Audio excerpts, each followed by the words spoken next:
Hey guys, how's it going? This is a review of one of my most favorite comedies. Hilarious from start to finish, has a nice heartwarming message. The Great Dictator, directed, written, and starring Charlie Chaplin.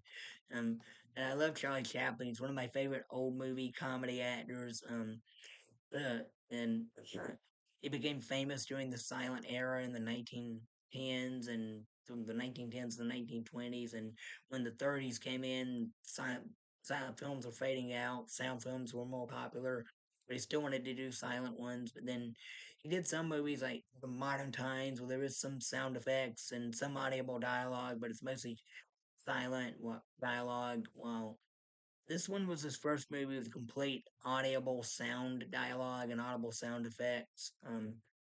The and he pulled this one off well. It came out in 1940 and was the a parody of Adolf Hitler, and it was really controversial because at the time Hollywood and the U.S. government wanted to not provoke Hitler because they wanted to remain neutral and stay out of World War II, but Chaplin thought Hitler deserved to be made fun of, which he did, and the there was word that Jewish people were being mistreated in Germany, and even some Jewish immigrants did try to come to America to seek refuge, but stupid Franklin Roosevelt like sent them back there to get persecuted, and the anyway the Chaplin made a brave move doing this. I mean, Hitler could have had him killed or something, but thankfully he didn't, and Chaplin said he was a peace activist and he preferred peace over war, even though war sometimes is necessary, of course. But I do agree that peace is better than war, even though war is necessary at times.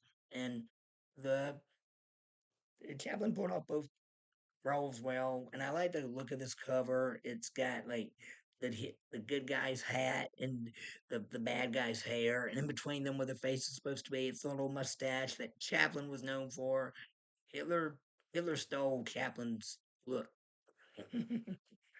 And the the main villain like annoyed Hinkle instead of Adolf Hitler, annoyed Hinkle, and the other guy who's a parody of the dictator of Italy, Nino Mussolini. It's Bazzino, um, Napolini, and Napolini's country is called Bacteria, and Hinkle's country is called Tormania, and they're both ruling their countries with an iron fist, while the main character is this innocent Jewish barber. And at the beginning, you see the Jewish guy fighting in World War II. I mean, World War One on the German side. But after they lose the war, he becomes a civilian. And then the dictator takes over and segregates all the Jews. Where the barber is in a ghetto. He has a hard time realizing it at first, and he's chased around by the Gestapo police. A lot of chases, a lot of the usual comedy you get from a Chaplin film, the slapstick, the chases, the and Chaplin hit the barber when he's a civilian after World War One. He starts wearing that usual suit that Chaplin wore with the cane and the tux and the bowler hat, and we get to see here Chaplin's British accent for the first time. I remember the first time I saw this movie.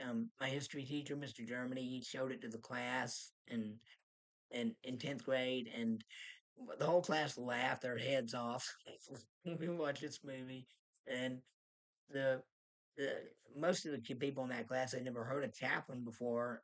I had, because my papa couch, he had a collection of old movies that he left to me when he passed away, and one of the movies in his collection was the the Gold Rush, and but when I put it in the VCR and watched it, the tape wouldn't work. The tape was messed up, so I couldn't watch it.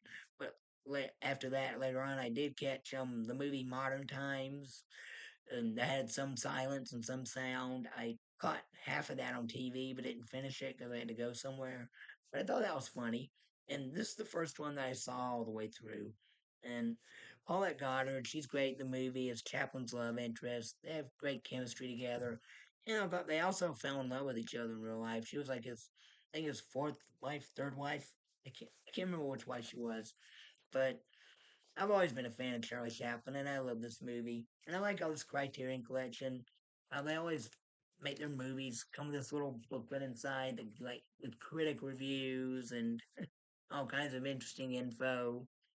And this is an all-time classic. I recommend it to anyone. And that speech Chaplin gives at the end, the Jewish barber, not the dictator, but I'm not going to spoil what happens. But the way he gives that speech calling for peace, it's like those are Chaplin's actual words from his heart. He actually believed that, and he did. He said in an interview once that he was a peace activist, and this is a great film, and I highly recommend it to anyone who hasn't seen it. I give it 2 thumbs up. Okay, that's my review. If you like it, please hit the like button, subscribe for more. Thank you. God bless you. Bye.